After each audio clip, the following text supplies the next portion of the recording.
Welcome everybody to the channel. I want to take you through the preparation, the application, and the curing of my new favorite shoe repair product. It's an unconventional material, but I think by the time you're done watching this video, you'll be just as pleased as I am about this unconventional product.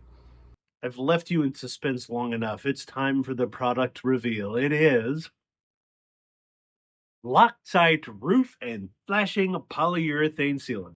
We're going to first take our little cutter right here and cut off the tip. Oink.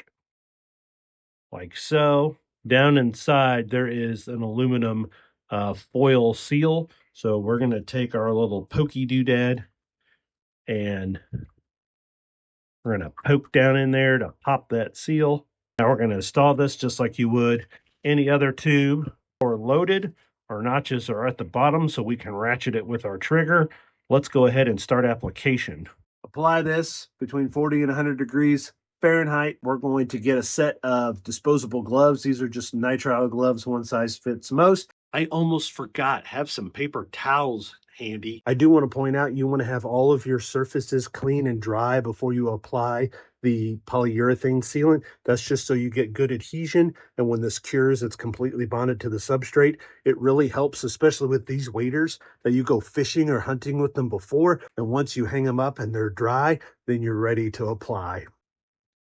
For our laceration repair, we're just going to stick this down in there and squeeze this sealant into the hole. So I'm pushing down on the sealant that's inside, and it'll start to stick together with the material that's inside our cut. Now I'm just applying some exterior sealant, and I'm building up over the initial cut.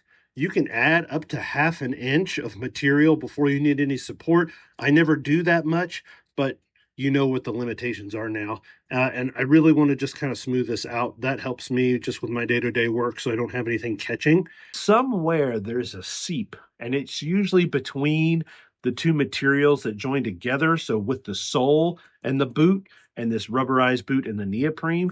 And so we're going to use that sealant to apply over all of these seams to keep them from leaking.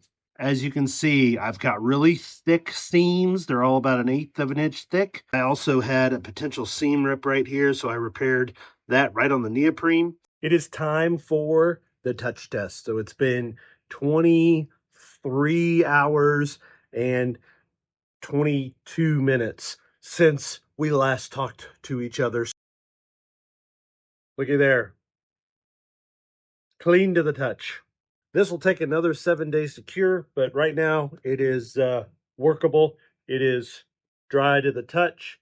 I'm pushing on it, and my puncture is sealed up nicely, as well as my neoprene. There's no peeling, which means we had good adhesion. So this is going to last me a long while. These are all chore boots. These are all hunting boots, hunting gear. The animals don't care what our shoes look like. All I care about is if they're warm and dry and comfortable, and that's why this is such a good fit for me. There you have it, everybody. Please give this polyurethane sealant a shot and let me know in the comments below if it also works as well for you as it does for me.